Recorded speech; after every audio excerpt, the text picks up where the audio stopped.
Hi everyone, और कैसे हैं आप सभी लोग। मैं एक छोटे वीडियो में आपको एक क्लियर करने जा रहा हूं। एक भाई मेरे ने एक कमेंट किया था, मैंने एक वीडियो बनाया था कि how to balance JEE as well as board और जेई को एक साथ कैसे बैलेंस करें। तो इस पे एक भाई ने कमेंट किया था कि जो जेई की प्रिपरेशन है आप केवल आईआईटी का टैग लेने के लिए कर रहे हैं। वहां पर क्या है कि आईआईटी में जाने के बाद वहां प्लेसमेंट नहीं होता है। तो मैं इस चीज को क्लियर कर दूं, जो मेरे प्यारे भाई बहन जो तैयारी कर रहे हैं जेई की, देखो ध्यान सुनो यार।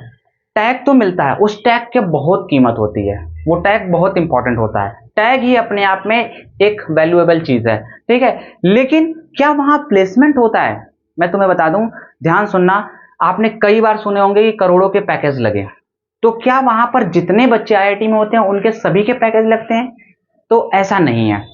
लेकिन आईआईटी में जाने के बाद जो आईआईटी में जो स्वर्ग है वहां पर, जो आईआईटी में जो इन्वायरमेंट है वहां पर, वो और किसी कॉलेज में नहीं है। पहली बात। दूसरी चीज क्या है कि वहां सबके तो करोड़ों के पैकेज नहीं लगते हैं, लेकिन कुछ के करोड़ों के पैकेज लगते हैं। और जो मोस्टली बच्चे हैं, क्या उनका पैकेज नहीं लगता है? उनका भी लगता है, एवरेज पैकेज लगता है। लेकिन जो मिनिमम हो वो 8 लाख, 10 लाख, 15 लाख के ऊपर ही पैकेज लगता है, अगर थोड़ी भी मेहनत वहां कर देते हैं तो। अब ऐसा तो नहीं है कि आप आईआईटी में सेलेक्ट हो गए, वहां जाके बस सो रहे हो। तो सेमेस्टर एग्जाम कैसे पास करोगे? कैसे कोडिंग का एग्जाम कैसे क्रैक करोगे? कैसे किसी कंपनी का एग्जाम इंटरव्यू कैसे क्रैक करोगे?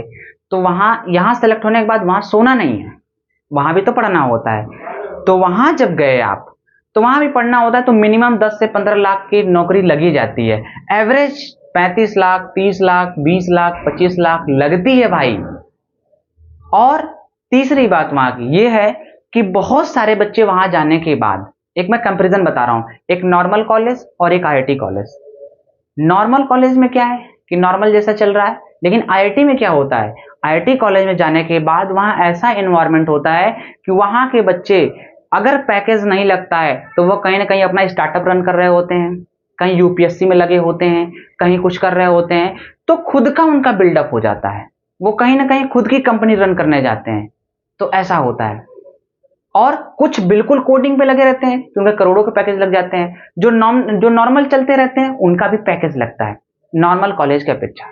इंडिया में देखो यार, इंजीनियर भी वैसे ही पैदा हो रहे हैं जैसे एक बीमारी, जैसे बहुत सारी बीमारियां फैलती हैं, ऐसे पैदा हो रहे हैं। लेकिन जो आईआईटी एनआईटी से पास आउट होते हैं वो कहीं ना कहीं सक्सेस जरूर हो जाते हैं, कहीं ना कहीं उन्हें सफलता मिलती है। इट मे भी वो इंजीनियर बन जाए, हमें तो कम लगता है, बहुत कम इंजीनियर बनते हैं।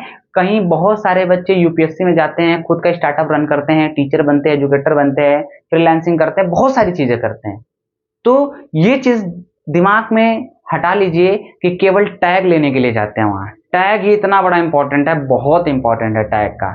आप कहीं जाओगे, बोलोगे मैं आईआईटी कानपुर से हूँ, आप कार्ड दिखाओगे, अरे सर आइए आईआईटी कानपुर से आप हैं, ऐसे ऐसे लोग चौंक जाते हैं। और रियलिटी बता रहा हूँ, पैकेज लगते हैं, ठीक है। तो आप तैयारी करो, पैकेज लगेंगे, ठीक है। अगर आप मेहनत करते हो तो करोड़ों के पैकेज लगेंगे। वहां जाने के बाद बहुत अपॉर्चुनिटी खुलती है, बहुत मौके मिलते हैं, हर चीज में एक्सप्लोर कर सकते हो। तुम्हें चूज करना तुम्हारे लिए कौन सा राइट पाथ है, उसमें एक्सप्लोर करो। तुम्हें बहुत अच्छा है डेवलपर बनना, बहुत अच्छा इंजीनियर बनना है, डेफिनेटली तुम्हारे करोड़ों के पैकेज लगेंगे। 4 साल दम लगा के पढ़ो। अगर तुम्हें स्टार्टअप रन करना है तो स्टार्टअप की तरफ मूव ऑन कर जाओ। तुम्हें यूपीएससी की तैयारी करना है, उधर मूव ऑन कर दो। कहीं ना कहीं तुम सफल जरूर होगे, ठीक है। ये आईआईटी का इन्वायरमेंट है, जो वहां इन्वायरमेंट है वो इस धरती पर, इस धरती में क्या कर रहा हूं मैं, इंडिया में, मैं इंडिया की बात कर रहा हूं, यहाँ किसी इंजीनियरिंग कॉलेज में वैसा स्वर्ग नहीं है।